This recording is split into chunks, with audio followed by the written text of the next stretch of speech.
अखिल भूमंडलीय सर्व शिरोमणि मुनि समाज के संस्थापक आदि मुनीश्वर योगेश्वर सद्गुरुदेव शिव मुनि महाराज की जय।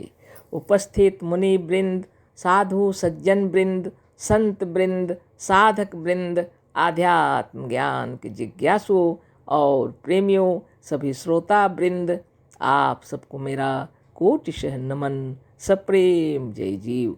तो आध्यात्मिक चर्चा चल रही है और हम लोग सद्गुरुदेव शिव मुनि महाराज रचित ग्रंथ निरोग होने का अद्भुत उपाय पर चर्चा कर रहे हैं और अध्याय 11 पर चर्चा हो रही है, सृष्टिकर्ता मनुष्य।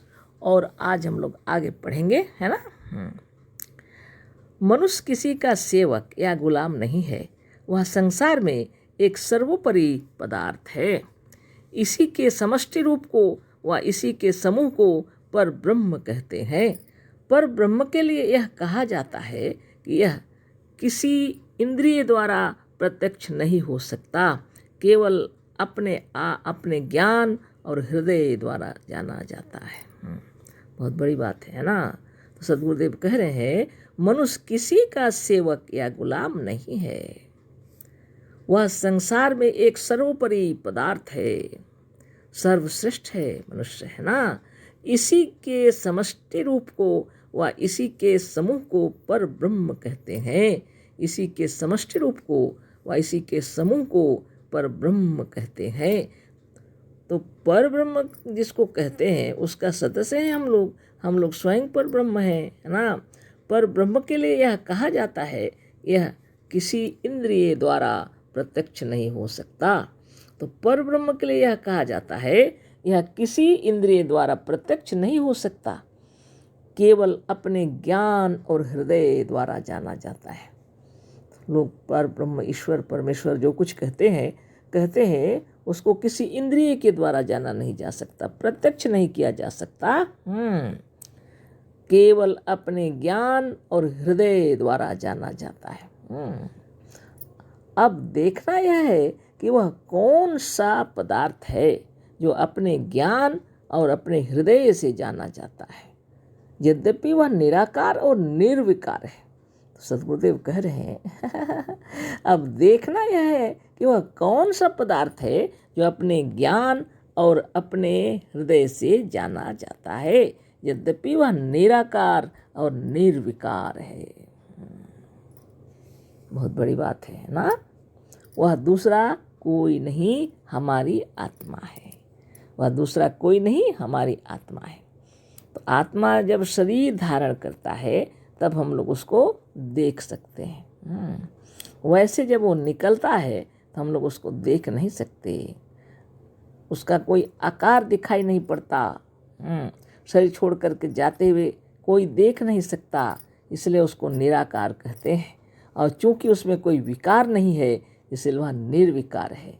वह पर ब्रह्म जिसको कहते हैं वह कोई दूसरा नहीं कहते हैं गुरुदेव, वह दूसरा कोई नहीं हमारी आत्मा है। पर ब्रह्म कोई दूसरा नहीं है, वो हमारी आत्मा है ना, जिसको हम अपने हृदय और अपने ज्ञान से जान सकते हैं ना। जो अपने ज्ञान और अपने हृदय से जाना जाता है वह कोई दूसरा नहीं हमारी आत्मा है। तो पर ब्रह्म कौन है? हमारी आत्मा है।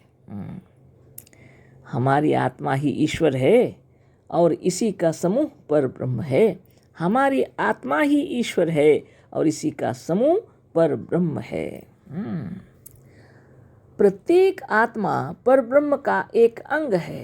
प्रत्येक आत्मा पर ब्रह्म का एक अंग है।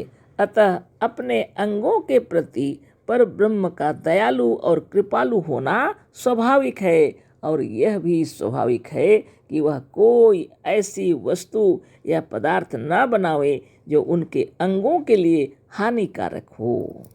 अब शरीर के साथ उदाहरण दे दिए गुरुदेव, है ना। सद्गुरुदेव कह रहे हैं प्रत्येक आत्मा पर ब्रह्म का एक अंग है। जितनी आत्माएं हैं प्रत्येक आत्मा पर ब्रह्म का एक एक अंग है। अतः अपने अंगों के प्रति पर ब्रह्म का दयालु और कृपालु होना स्वाभाविक है। जैसे हम लोग अपने अंगों पर अपना ध्यान लगाए रखते हैं, कहीं कोई चोट, कहीं कोई तकलीफ न हो जाए। हमें अपने अंगों से प्रेम है, पैर, हाथ, कान, नाक, जीभ, त्वचा जितने भी हैं, है ना, 5 कर्मेंद्रिय और 5 ज्ञानेंद्रिय, जो समूह हमारा शरीर पूरा है, इसमें कहीं कोई चोट, कहीं कोई तकलीफ ना हो। अगर कहीं कुछ हो गया तो उस पर ध्यान पूरा लगा रखते हैं, है ना।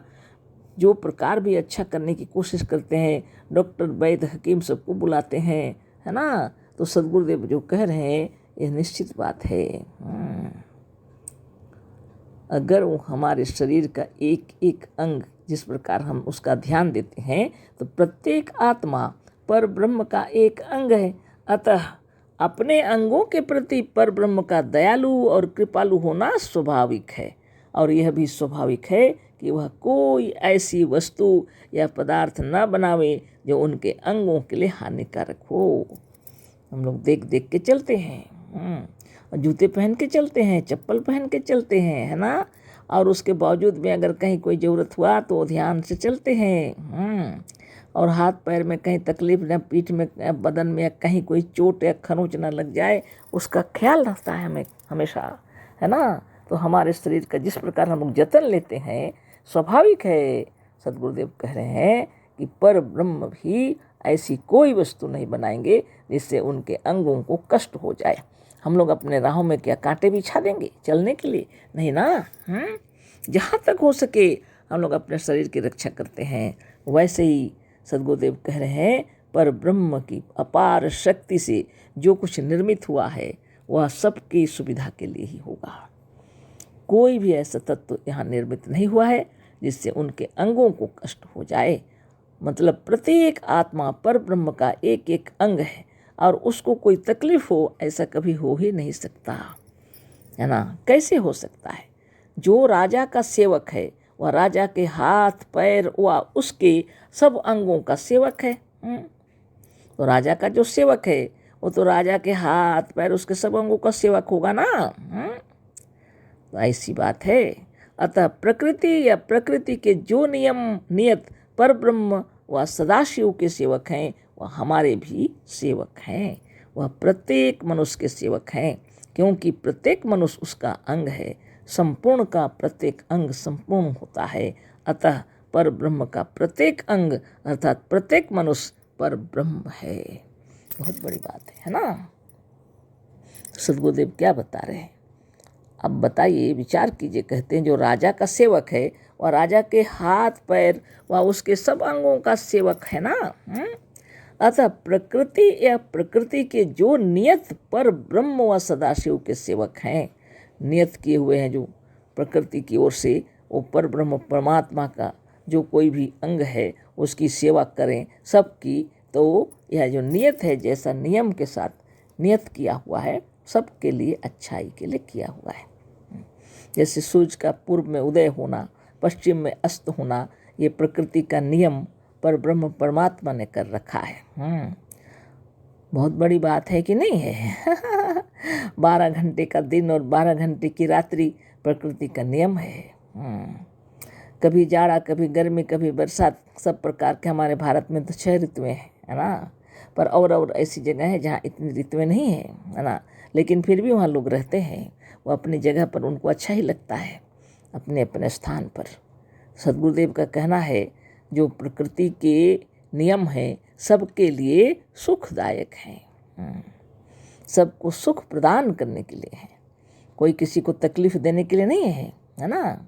तो सदगुरुदेव का कहना है वो जैसे राजा होते हैं ना, तो राजा का जो सेवक होते हैं तो हाथ पैर के उसका सेवा ऐसे पूरे राजा का सेवा करते हैं। अतः प्रकृति या प्रकृति के जो नियत पर ब्रह्म व सदाशिव के सेवक हैं वह हमारे भी सेवक हैं। वह प्रत्येक मनुष्य के सेवक हैं, क्योंकि प्रत्येक मनुष्य उसका अंग है ना। संपूर्ण का प्रत्येक अंग संपूर्ण होता है। अतः पर ब्रह्म का प्रत्येक अंग संपूर्ण है ना। बहुत बड़ी बात है। प्रत्येक मनुष्य पर ब्रह्म है ना। गुरुदेव कितनी सुंदर से प्रमाणित करके बता दिए कि सभी मनुष्य जो है पर ब्रह्म हैं। अविचारणीय बात यह है ना। बिना योग साधन किए कोई भी खुद को पर ब्रह्म कह नहीं सकता, क्योंकि उसको मालूम ही नहीं है कि वह प्रकृति के अंदर जितनी शक्तियां हैं, इन शक्तियों का प्रदाता है, उसको पता नहीं है। और वह अपने को पर ब्रह्म सोचता ही नहीं है, पर ब्रह्म को अलग मानता है। सब अपने अपने तरीके से उसको बना के रखे हैं, है ना। लेकिन सद्गुरुदेव बतला रहे हैं, जितना जो कुछ बनाया हुआ है एक तो मन का सोचा हुआ है, एक तो इन इंद्रियों से प्रत्यक्ष हो सकता है, और नहीं तो वह जो है केवल ज्ञान स्वरूप है, वह पर ब्रह्म कोई बाहर नहीं, हमारी आत्मा है ना।